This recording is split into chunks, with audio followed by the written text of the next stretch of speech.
Bonjour à toi cher spectateur, Supernova d'Harry McQueen, c'est un film dont j'entends parler depuis un bon petit moment. Parce qu'en gros, pour vous donner un ordre d'idée, sur Nantes, il y a un festival qui se passe chaque année au 14A qui est orienté autour du cinéma LGBTQI+. Et ce film-là est vraiment ressorti du lot. Tout le monde en parlait. Tout le monde avait envie de le voir, c'était le gros événement de ce festival.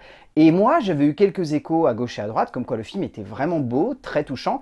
Et surtout, je dois avouer que dès que j'ai entendu parler du film, la première chose que j'ai vue, c'est Colin Firth, Stanley Tucci. Deux acteurs que je trouve géniaux, qui sont parmi les meilleurs de leur génération. Donc il m'en fallait pas plus pour voir ce long métrage. Le résumé pour faire simple, Sam et Tusker forment un couple charmant qui décide de partir en road trip pour oublier un peu leur quotidien. Car au cœur de celui-ci, il y a la dure réalité de la maladie de Tusker, il perd peu à peu sa mémoire. Supernova est un très beau film. C'est un film qui ne cherche jamais à être forcément novateur dans son genre. Ça n'est jamais un film qui a envie de révolutionner les drames romantiques.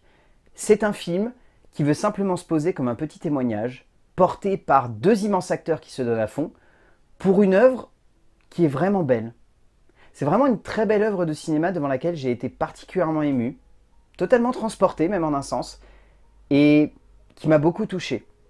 C'est pas un film très joyeux par contre, hein. Je vous préviens, n'allez pas voir ce long métrage en me disant « Oh, je vais voir un bel instant de drame romantique avec ces deux hommes qui va peut-être finir mal mais devant lequel je serai totalement transporté ». C'est un film qui est quand même lourd, qui parle de thématiques assez dures et qui arrive à le faire avec à la fois beaucoup de subtilité et en même temps une envie de vouloir quand même nous marquer, de vouloir quand même imposer une certaine vision, une certaine émotion et de réussir au travers ça à toucher le spectateur. Donc il faut quand même partir avec cette optique-là parce que sinon je pense que vous pourriez sortir du film en étant bien déprimé, hein. Clairement, moi ça a été un peu mon cas quand je suis sorti du film. J'étais pas bien, pas en grande forme et ça m'a pas foutu une énorme banane.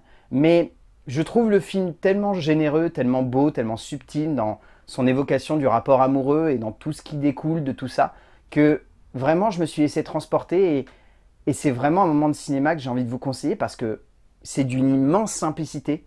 Mais cette simplicité, elle sonne comme d'une sincérité à toute épreuve derrière. Les films cherchant à traiter de sujets durs, mais cherchant également à proposer une émotion à fleur de peau au cœur de ces moments souvent très émotifs, peut-être parfois même un peu trop, sont souvent des bons moyens pour un auteur de tester la sensibilité du spectateur, quitte à parfois verser un peu trop dans le pathos pur. Harry McQueen nous emporte ici dans un doux moment de cinéma, une œuvre sensible et émouvante qui ne brille peut-être pas par sa subtilité, clairement pas au rendez-vous, mais qui réussit encore une fois à mettre en forme une sensibilité et une justesse d'esprit et de composition des personnages qui subjuguent et fascinent le spectateur, notamment grâce à des protagonistes principaux magnifiques. En termes d'écriture, Harry McQueen a voulu baser l'entièreté finalement de son immersion dramatique et émotionnelle sur cette idée que ces deux personnages doivent être attachants. Donc ce qui est intéressant, c'est que toute son écriture dans un premier temps va se baser sur comment créer un rapport très intime entre ces deux personnages et le spectateur. On en parlera ensuite, dans la mise en scène, ça se ressent beaucoup. Mais dans l'écriture, ce qui marche le plus et ce qui fait que le spectateur va s'attacher à ces deux héros, c'est simplement de les laisser se dévoiler et doucement montrer, non pas forcément des fêlures, mais plus une vraie attache entre les deux. Et je trouve que Sam et Tusker sont deux personnages extrêmement attachants et très très bien construits par un auteur qui a envie de nous faire ressentir à quel point leur amour est spontané. Cet amour, il n'est jamais dans une optique de vouloir en faire trop, d'être trop expansif, de prendre énormément de place. Il est juste dans une envie de nous faire comprendre que parfois l'amour c'est quelque chose qu'on ne contrôle pas et qui réussit à faire en sorte que deux personnages soient liés à jamais. Et le but ici, c'est de nous montrer que Sam et Tusker, ils sont accrochés l'un à l'autre et ils ne pourront jamais se séparer, peu importe les étapes de la vie. Les deux ont un devoir par rapport à l'autre. Un devoir humain, émotionnel, sensible, touchant, qui fonctionne du feu de Dieu. Parce que Harry McQueen attache de l'importance aux petits détails de cette romance. Et c'est ça que je trouve très très beau dans cette écriture. C'est une écriture qui choisit vraiment de nous mettre dans l'intimité de ce couple sans pour autant nous obliger à nous joindre à ce couple. Le but n'est pas de former un trio. Le but est d'être un spectateur, de regarder ça et de se dire « ils sont beaux ces deux héros ». Et j'ai juste envie de les voir aller jusqu'au bout de leur aventure et d'espérer que tout ira bien. Comme évoqué au début, une nouvelle fois chez McQueen, ce qui fait la forme et la force de son scénario, c'est la justesse avec laquelle il développe et constitue un cadre dans lequel ses personnages vont évoluer avec douceur et tendresse, mais également en affrontant la dure réalité de leurs conditions personnelles. S'il est évident que la sensibilité de l'auteur se ressent de bout en bout de métrage, il y a aussi cette justesse de composition des différents actes, amenant avec une grande élégance, comme évoqué juste avant, des retournements de situation et des évolutions de protagonistes qui résonnent comme nécessaires, comme émouvantes, comme délicates et subtiles, tout en étant simplement évocatrices. En termes de mise en scène, Harry McQueen opte vraiment pour une scénographie très simple. Son but est vraiment de faire en sorte que nous, spectateurs, comme pour l'écriture, soyons en train d'observer ces deux personnages, mais non pas de se joindre à eux. Et à partir de là, du coup, son cadre va avoir souvent tendance à plutôt être orienté sur la longueur, de vouloir jouer sur, non pas l'enfermement, mais plutôt, voilà, comme je disais, l'intimité de ces deux héros. On est souvent enfermé dans ce camping-car. Et quand c'est pas le cas, on est souvent enfermé dans des pièces. Parce que le but, c'est de montrer que peu importe l'endroit où ils sont, ces deux personnages sont constamment l'un avec l'autre. Et ce qui est intéressant, c'est que le montage va également dans cette optique. L'optique du montage n'est pas forcément de faire des montages alternés entre deux séquences où les personnages vont avoir leur petit moment l'un et l'autre de leur côté. Le but, c'est de les lier et de constamment les lier. Et donc, cette constance finalement dans l'optique de vouloir amener ces deux personnages ensemble, elle se ressent du bout d'un film à l'autre. Et je trouve ça terriblement fort parce que ça arrive à nous, spectateurs, nous faire comprendre que, encore une fois, ils sont connectés. Et ils ont quelque chose de particulier. Et telle une supernova, ça va prendre beaucoup de place. Et possiblement, à un moment, ça peut disparaître. Et on n'a pas envie que ça disparaisse. On n'a pas envie d'arriver à ce moment où, d'un seul coup, tout va s'effondrer. Parce que c'est ce qui arrive malheureusement avec une supernova.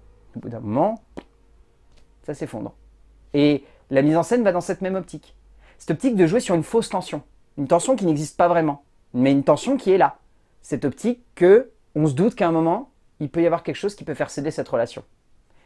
Et je trouve que du coup, ça amène une émotion supplémentaire et ça amène une grande sensibilité à la mise en scène d'Harry McQueen. McQueen fait en sorte que son cadre ne prenne jamais trop de place dans la relation entretenue par ces deux amoureux, l'optique n'étant jamais d'inclure le spectateur dans cette relation, mais de le laisser comprendre et apprécier le regard de ces deux hommes sur leur propre personne et derrière de jouer avec cela. La longueur des plans, le travail suave et élégant du montage, la délicatesse évidente avec laquelle le metteur en scène prend son temps pour placer ses dialogues, développer une intimité entre les situations et le spectateur, tout cela permet à ce qui aurait pu sonner comme une énième forme de drame romanesque de devenir un film plus sensible qu'il n'y paraît. En termes de casting, il y a finalement très peu d'acteurs secondaires qui arrivent vraiment à ressortir du métrage. Si je devais vous en citer quelques-uns, ça serait Pippa Haywood, ça serait Peter McQueen, ça serait Nina Marlin, ça serait Ian Driscoll, ça serait Sarah Woodward ou James Dreyfus, mais ils sont vraiment très secondaires. Pour moi, le long métrage, il se tient à deux noms, Colin Firth et Stanley Tucci. Ces deux acteurs, c'est des acteurs que je suis depuis très longtemps, que j'ai vus dans de nombreux genres, auxquels je me suis beaucoup attaché, même si finalement en France on ne les voit pas si souvent que ça sur grand écran, mais honnêtement, les deux sont impressionnants ici. Ils livrent peut-être l'une des plus belles interprétations chacun de leur carrière respective, Colin Firth étant dans la même optique d'interprétation que Single Man, et personnellement ça m'a rappelé beaucoup de souvenirs parce que j'ai une attache particulière à Single Man, qui est un film que j'ai découvert un peu par hasard, mais vraiment je trouve que les deux là ils sont monumentaux, et ils emportent tout le long métrage et ils ont une alchimie à l'écran qui est juste magnifique à voir. Tucci et Firth sont magnifiques. Les deux acteurs ont toujours été des personnes que j'apprécie énormément au sein du cinéma, mais ici, ils donnent tous les deux lieu à une prestation émouvante, sensible et parfaite, tout simplement. Au bout du compte, Supernova est vraiment un beau et délicat moment de cinéma. C'est pas un film qui va révolutionner le genre du drame romantique, encore une fois, ça n'est pas son objectif, mais ce qu'il cherche à faire, c'est développer une émotion, la mettre correctement en perspective face à une caméra, faire en sorte que le spectateur se sente ému par ce qui arrive à ses personnages, et peut-être aussi tout simplement faire en sorte qu'on soit transporté par une petite histoire qui va aller aussi vite qu'une supernova. En tout cas, à œil humain, parce que la plupart du temps, nous les supernovas, quand on les voit, elles sont allumées, mais en fait, elles sont déjà éteintes. Et c'est un peu comme ça qu'il faut voir le film.